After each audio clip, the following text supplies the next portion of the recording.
Bonjour, Sa Majesté, le roi Jaka Ier. Donc aujourd'hui, nous sommes ensemble pour parler de plusieurs sujets et nous allons commencer par le premier sujet qui est le sujet de l'identité.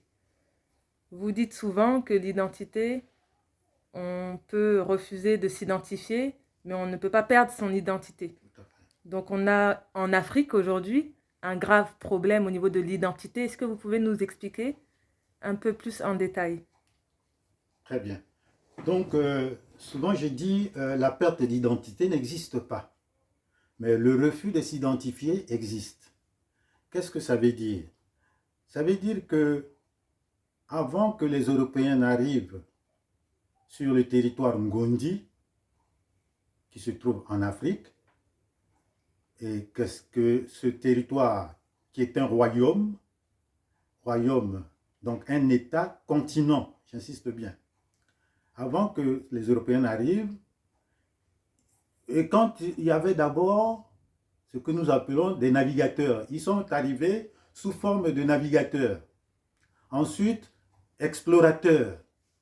Ensuite, il y a des missionnaires. Et quand ils arrivent, ils nous trouvent avec nos identités. Disons notre identité Ngondi. La langue Ngondi se parlait sur toute l'étendue du territoire Ngondi. Ce territoire étant délimité limité comme le sang dans le corps humain par rapport au fleuve. Le fleuve Djaka. Parce que Djaka, c'est une dynastie. Djaka, c'est une dynastie. Le nom que je porte, Djaka, c'est le nom des rois. Donc, la dynastie Djaka, donc on trouve le fleuve qu'on a appelé le Congo, mais le Congo, ce n'est pas un fleuve. Le Congo, c'est des chenilles. Le Cameroun, c'est des crevettes. Donc, quand ils arrivent, d'abord, les premiers navigateurs que nous situons vers 1482, c'est Diego Cao qui allait aux Indes pour chercher des épices, pour chercher de l'or. Mais il arrive donc à l'embouchure du fleuve Djaka, il découvre le majestueux fleuve Djaka à son embouchure. Et il va rencontrer des Bantous. Des Bantous qui vont le recevoir, qui ont été reçus par les Ngondi. Parce que les Bantous forment une communauté de peuples réfugiés. Donc il y a deux peuples. Le peuple autochtone, les Ngondi, pas les Pygmées. Parce que quand nous parlons de Pygmées, quand ils nous donnent le nom Pygmée, parce que c'est à partir de là qu'ils commencent à inventer des noms. Et ils font une telle confusion que on n'arrive plus, on perd notre identité. Et puis, c'était interdit de parler le Ngondi, parce que le Ngondi était parlé sur toute l'étendue du territoire Ngondi. Donc, le fleuve Ngondi, on disait même, c'est la langue du fleuve. Le Ngondi était la langue du fleuve. Tout le monde parlait. Donc, tous ceux qui venaient au royaume Ngondi, les Ngondi avaient un grand sens de l'hospitalité. Le problème de frontière n'a jamais existé. Parce que nos coutumes étaient intangibles, étaient respectées par tout le monde. Quand vous arrivez sur un territoire, la première des choses, vous êtes orienté par rapport à la langue qu'on parle. Et le fleuve, l'eau. L'eau, c'est comme on dit, l'eau, c'est la vie. Et celui qui détient l'eau dans cette partie d'Afrique était donc le propriétaire. Donc le fleuve Ngondi, ou plutôt le fleuve Djaka, appartenait au peuple Ngondi. Donc, ils arrivent, Diego Cao arrive en 1482, il est bien reçu, il repart voir son roi, le roi João Ier, non plutôt João II du Portugal. Mais les peuples bantous ont cette facilité de s'adapter ou plutôt de collaborer. Hein? Ils vont collaborer avec les premiers Européens qui arrivent. C'est comme ça qu'ils vont perdre leur langue. Vous allez voir sur le premier contact avec Diego Cao, le chef traditionnel Zinga Kuvu va devenir João Ier. Et tous les rois ou tous les chefs, parce qu'il fallait créer des royaumes, ils cherchaient dans un premier temps d'assimiler les peuples autochtones, faire disparaître. L'assimilation, c'est faire disparaître. Et les Bantous, qui étaient de la communauté des réfugiés, avaient compris, parce que eux, ils vont avoir la protection des Européens. Donc, il y a eu ce premier contact où les peuples Ngondi, peuples autochtones, vont commencer à être trahis par ceux qu'ils ont reçus comme hôtes, donc les peuples réfugiés. Donc, c'est à partir de ce moment où nous allons rentrer dans le système de, après l'occupation, une sorte d'occupation du Sud, mais cette occupation que nous considérons comme des concessions. Pourquoi? En 1482, on ne parlait pas encore de l'esclavage. Mais ce que les Ngondi ont connu et ce que les autres n'ont pas connu, parce que les peuples bantous vont arriver vers au moins à peine 10 000 ans. Mais avant, donc au 7e siècle, les Ngondi vont subir l'esclavage arabo-musulman au 7e siècle. Donc, les Ngondi vont être déportés en Afrique, en Arabie Saoudite, aux Indes, en Amérique. Je vous dis que les Ngondi sont afro-indiens. Parce que quand on revoit le dessin de météorologue Wisner qui parle de la Pangée, vous voyez bien que la Pangée, au début de la Pangée, quand on parle de la Pangée, tous les continents étaient ensemble. Et comme tous les continents étaient ensemble, vous avez l'Eurasia, donc vous avez le Gondwana, donc dans l'Eurasia, vous avez l'Asie et le Nord, l'Amérique du Nord. Et au sud du Gondwana, plutôt au sud de la Pangée, vous avez le Gondwana.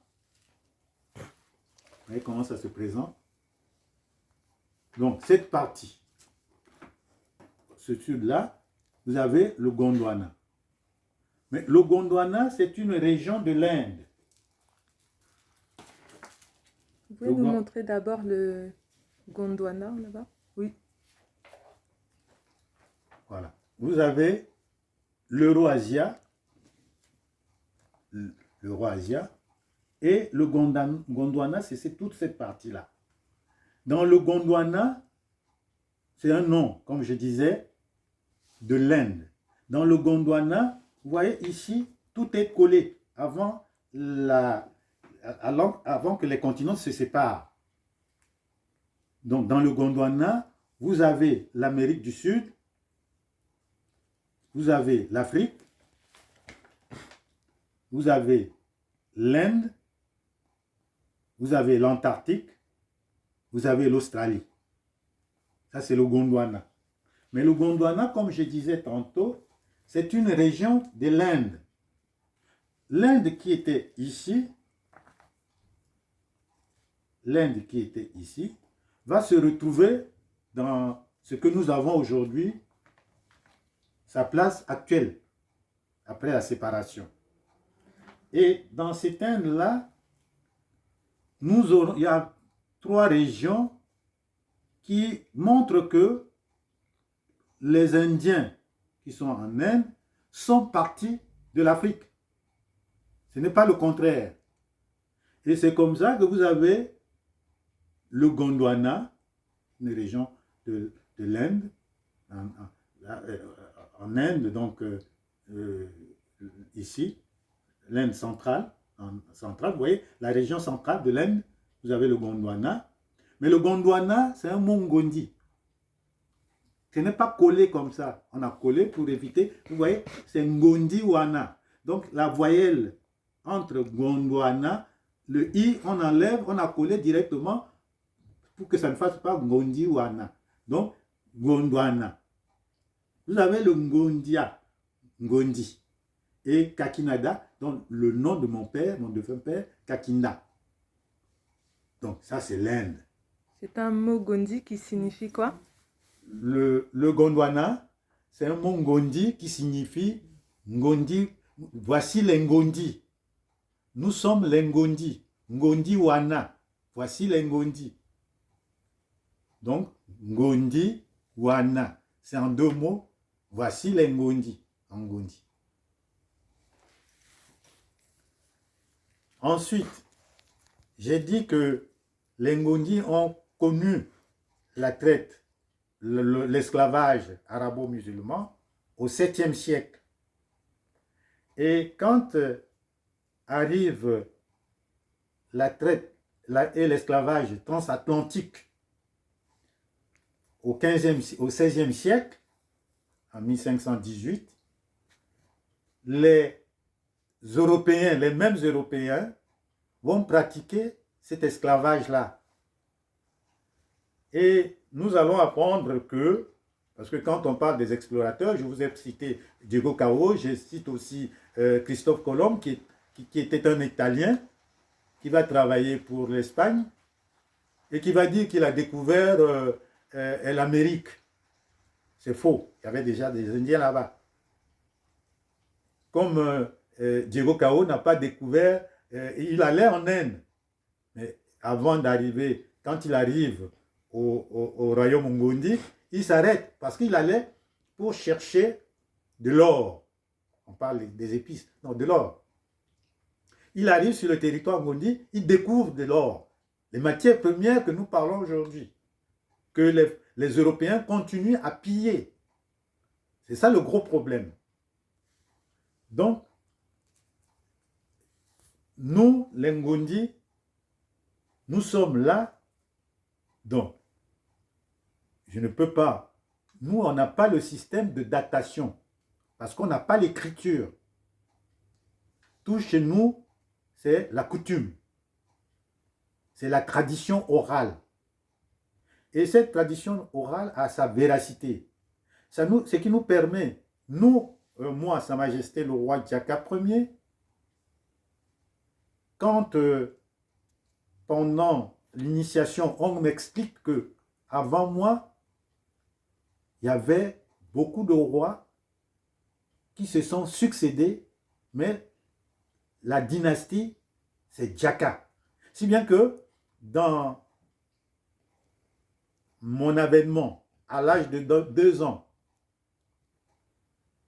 d'être Djaka, il a fallu que je fasse quelque chose traditionnellement qui permet justement de montrer que j'étais le Djaka qui devait être le futur roi. Parce que il y a eu la vacance de pouvoir. Je vous ai parlé de l'esclavage arabo-musulman au 7e siècle. Cette mémoire est restée chez les Ngondi. C'est comme ça que au 16e siècle, quand on va parler de la traite transatlantique, le roi Djaka, qui m'a précédé, va s'exiler, va se déporter volontairement parce qu'il ne voulait pas assister à ce trafic humain qu'il avait déjà connu, entendu parler au niveau de l'esclavage arabo-musulman. Il passe donc au Nigeria, à Ife, et va s'installer à Tori-Bosito, au Bénin. Et là, au XVIe siècle, on peut vérifier au Bénin, il érige un palais qui porte son nom. Au Bénin, dans les hameaux traditionnels, on trouve des divinités. Parmi ces divinités, on a la divinité Djaka Togbo. C'est une divinité protectrice de pêcheurs. Les Ngondi sont des pêcheurs. Nous avons un fleuve. Nous n'avons pas connu de famine.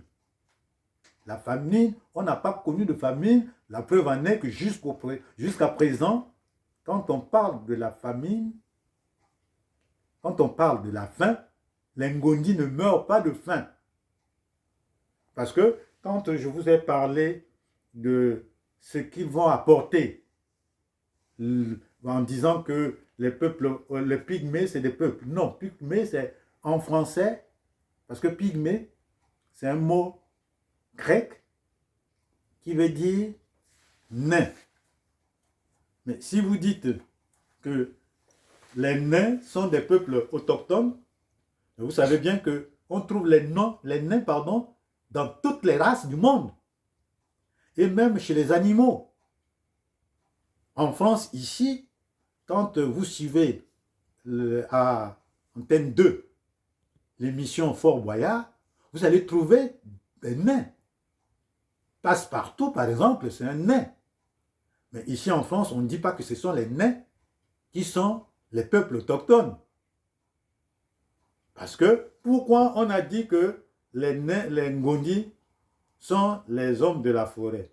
Mais tout simplement, parmi ces, je vous ai parlé d'explorateurs, de navigateurs, quand Des Brazza arrive, parce que Des Brazza vient après le capitaine Boué Viomètre, qui est arrivé en 1837, mais avant Des Brazza, il y avait le lieutenant Ems, Compiègne et Marche, pour, dit-on, comme explorateur, explorer le fleuve, l'affluent du fleuve Djaka, ce qu'ils ont baptisé Ogoué. Maintenant, quand Des Brazza arrive, mais quand Des Brazza quitte son pays, l'Italie, donc à Rome, Des Brazza connaît l'histoire des Ngondi. Parce qu'à Florence, il y a des familles Ngondi, notamment le cardinal Jean-François Paul de Ngondi, qui est même, qui était français, qui a vécu à Rez, donc dans la Loire Atlantique. Ici en France, il avait la nationalité française, mais c'était un Ngondi.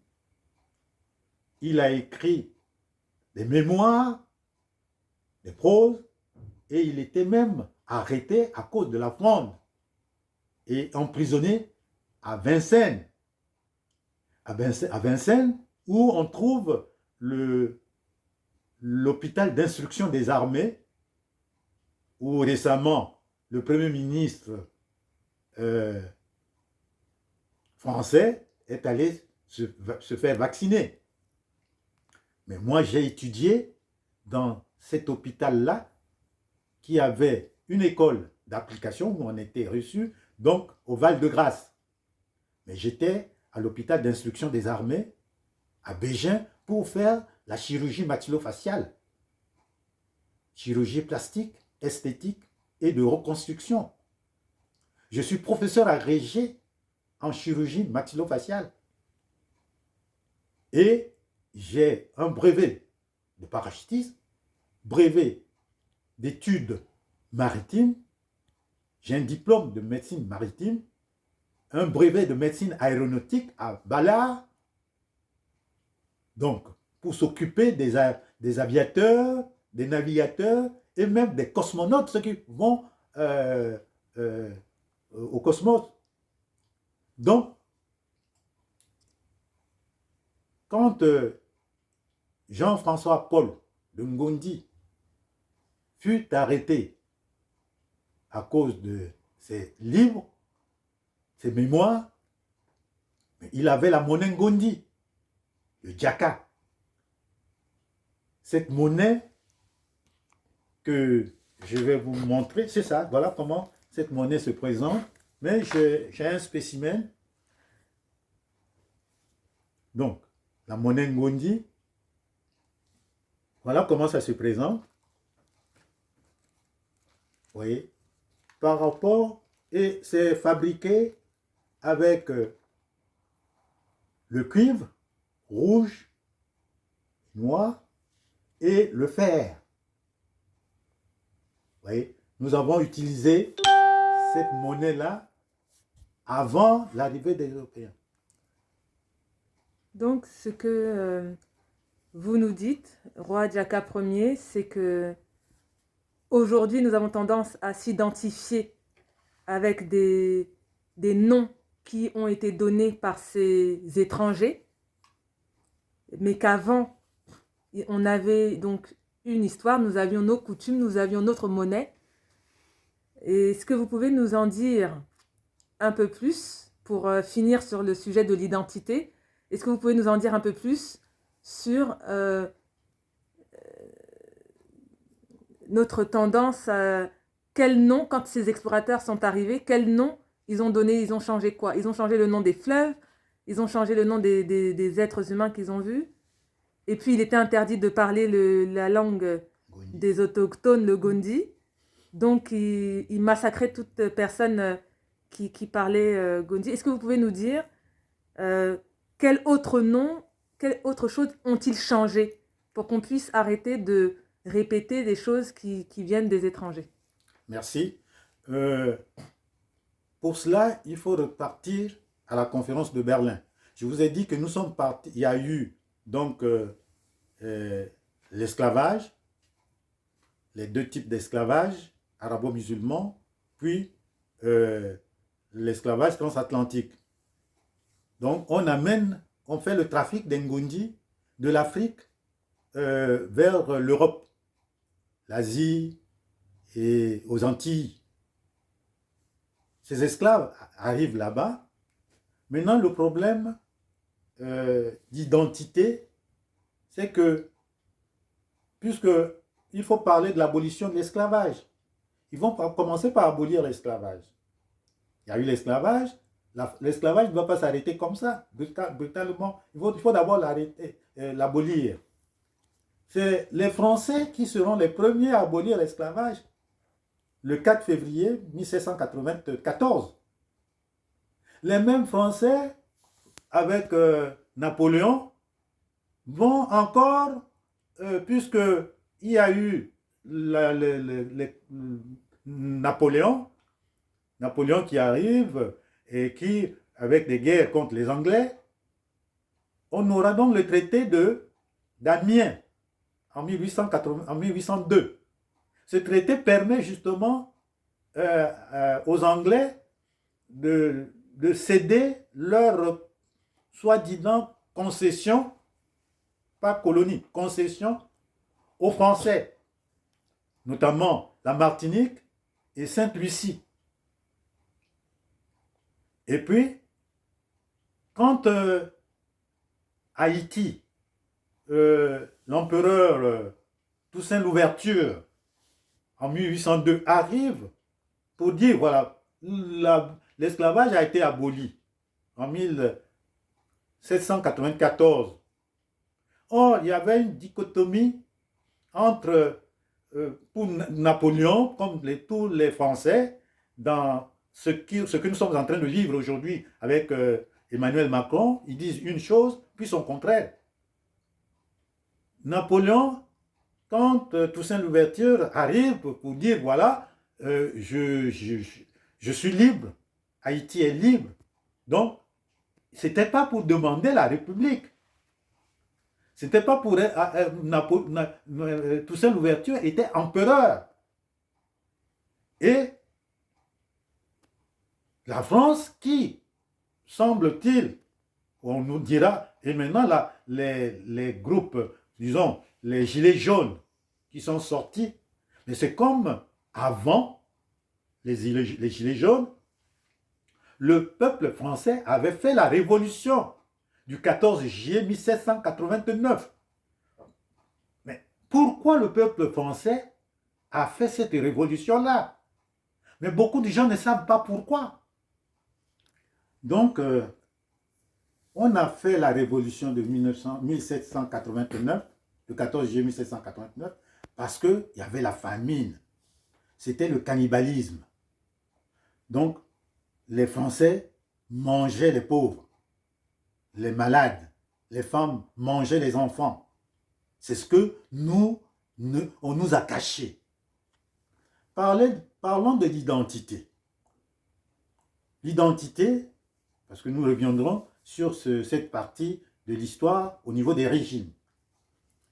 L'identité, quand ils arrivent, ils imposent leur identité. Quand ils ont une concession, par exemple, les Portugais arrivent, ils ont la concession du Congo. La concession, Congo, je vous ai dit, Congo veut dire chenille. Mais quand ils ont la concession de Congo, parce que les noms qu'on donne, c'est des noms impropres à notre histoire. Je vous ai dit, il y avait deux peuples, Bantou et Ngondi. Maintenant, quand ils arrivent, on dit Congo. Bon, Congo, la capitale, Manza Congo, San Salvador. Et les peuples Bantou, réfugiés, s'accaparent du mot Congo. Ils deviennent des Congos. Ensuite, du Congo, on passe à Ndongo.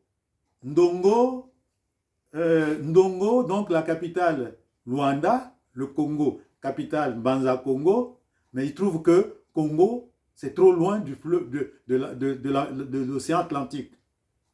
Parce que le Congo n'a pas de débouché sur le fleuve Ngondi, au Djaka.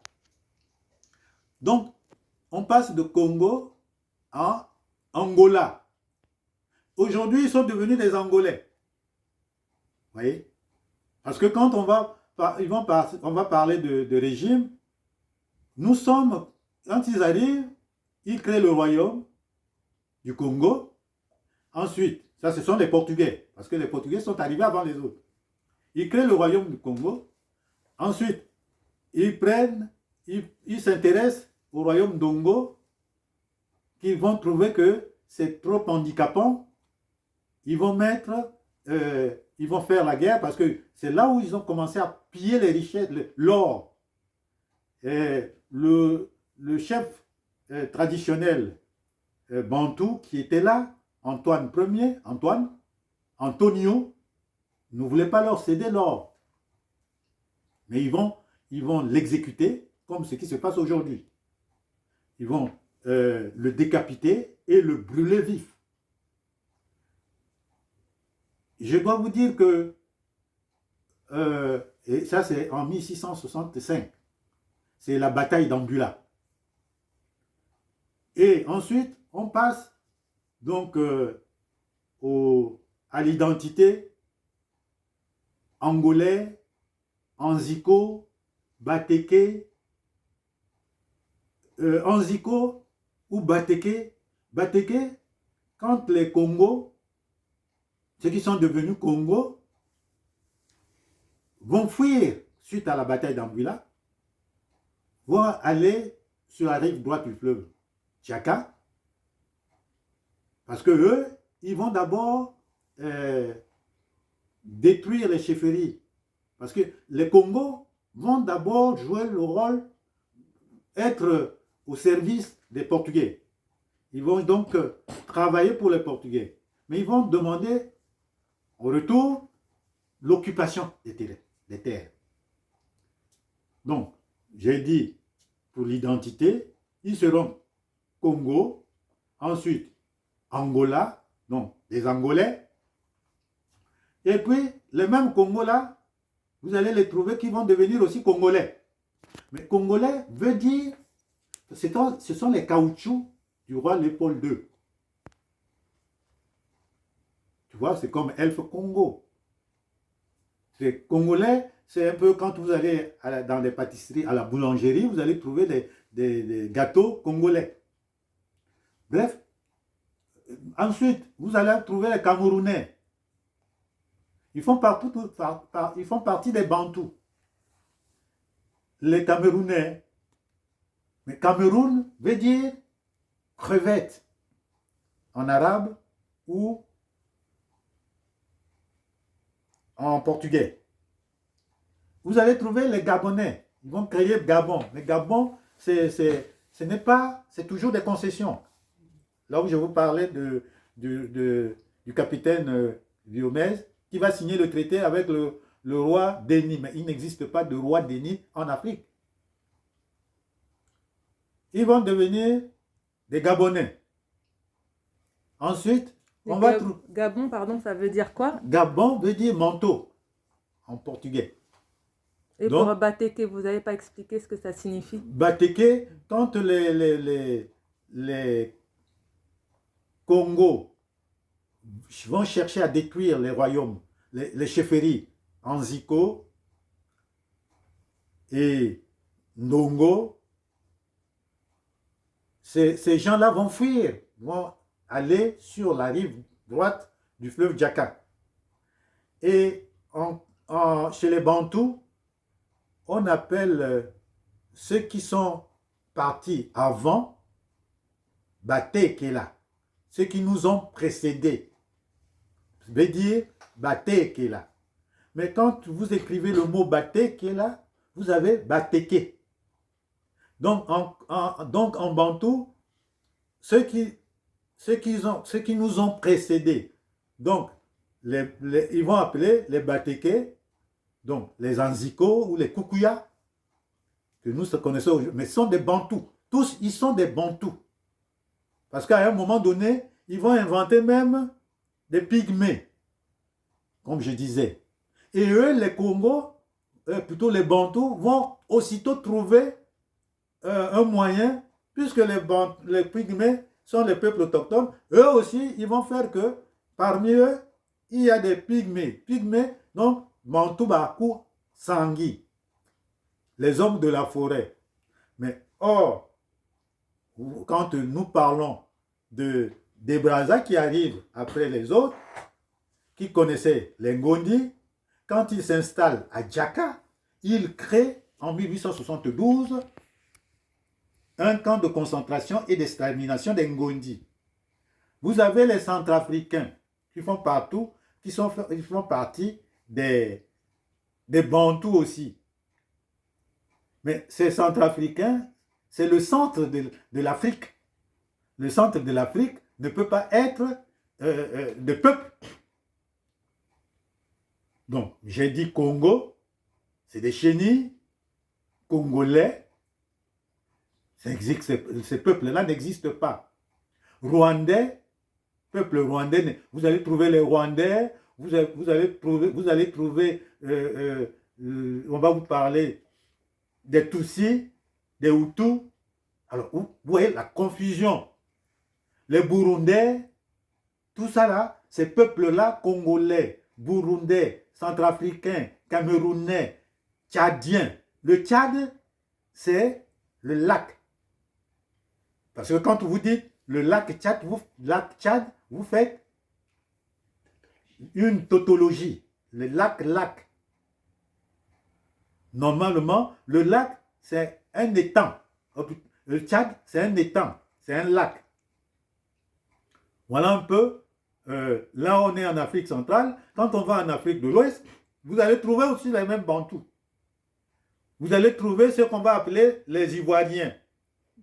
Mais les Ivoiriens, c'est quand les Français arrivaient, on trouvait sur une côte beaucoup de carcasses d'éléphants avec beaucoup de pointes d'ivoire. Et ils ont baptisé cette côte-là la côte des pointes d'ivoire. Donc, les Ivoiriens, ce n'est pas des pointes d'ivoire. Parce que parmi ces Bantous-là, vous trouvez les Bété, les Dida, les Kong, et ainsi de suite. Vous allez au Sénégal, ce qu'on entend aujourd'hui, voilà les tirailleurs sénégalais, ça n'a jamais existé. Sénégal, c'est quoi? Sénégal, en Wolof, veut dire, en Wolof, on appelle pirogue Sunuga. En Wolof, Sunuga. Et ils vont écrire Sénégal. Donc des pirogues. Et on va nous dire, c'est des Sénégalais. Nous avons dit tout à l'heure, les soldats noirs qui sont venus aider la France à se libérer de l'occupation allemande, ils les ont appelés tous les Noirs et ils sont partis de Brazzaville, donc de Djaka, du territoire Ngondi, puisque Brazzaville était la capitale de la France libre. C'est ça le gros problème. Mais les Wolofs, donc ce que nous appelons les Sénégalais aujourd'hui, eux, ils étaient avec le maréchal Pétain, Vichy. Ils soutenaient, même le Gabon soutenait Vichy.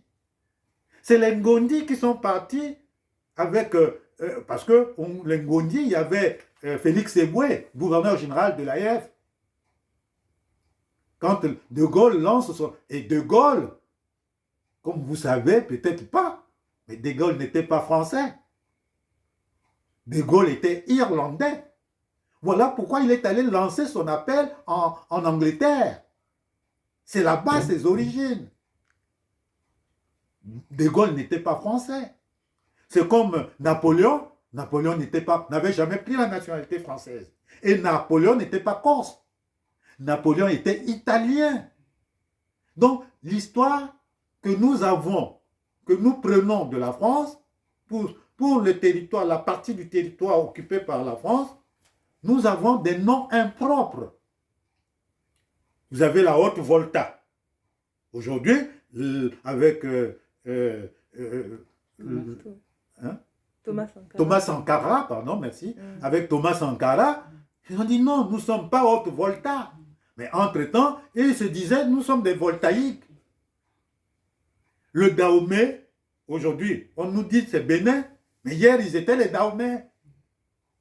Donc, quand ils arrivent, ils donnent des noms, et les peuples bantous, donc Afrique noire, acceptent et épousent ces noms-là, deviennent maintenant leur identité. Donc, ils oublient leurs propres identités. Le Togo, ce n'est pas, c'est ce qu'ils ont donné. Et aujourd'hui, nous avons les Togolais. Mais Togo n'existe pas. Avec Natigal, donc celui qui a trouvé le Togo, c'est Tado. Tado et non Togo. Voilà, donc ces noms-là, tous ces noms-là, ce sont des noms impropres. Si on peut résumer, vous voyez, en Afrique de l'Ouest, donc quand je vois le côté occupé, où les concessions, on a des concessions de la France, les noms sont francisés. Ivoirien, il n'y a pas d'Ivoirien. Togolais n'existe pas. Béninois ou Dahomey, ça n'existe pas. Haute-Volta, le Mali, Soudan français, donc Soudanais français. Tout ça là, ils ont pris, donc quand ils arrivent, bon, mais peut-être parce que nous, les Ngondi, nous avons résisté. C'est à cause de notre résistance que nous avons gardé notre identité. Et la chance que nous avons eue, c'est que le roi Djaka s'est déporté et a préservé le royaume Ngondi. Donc, ces noms-là n'existent pas. Il parle du fleuve Congo. Le fleuve Congo n'a jamais existé. Vous allez dire, c'est le fleuve Chéni. Mais un fleuve Chéni, ça n'existe pas.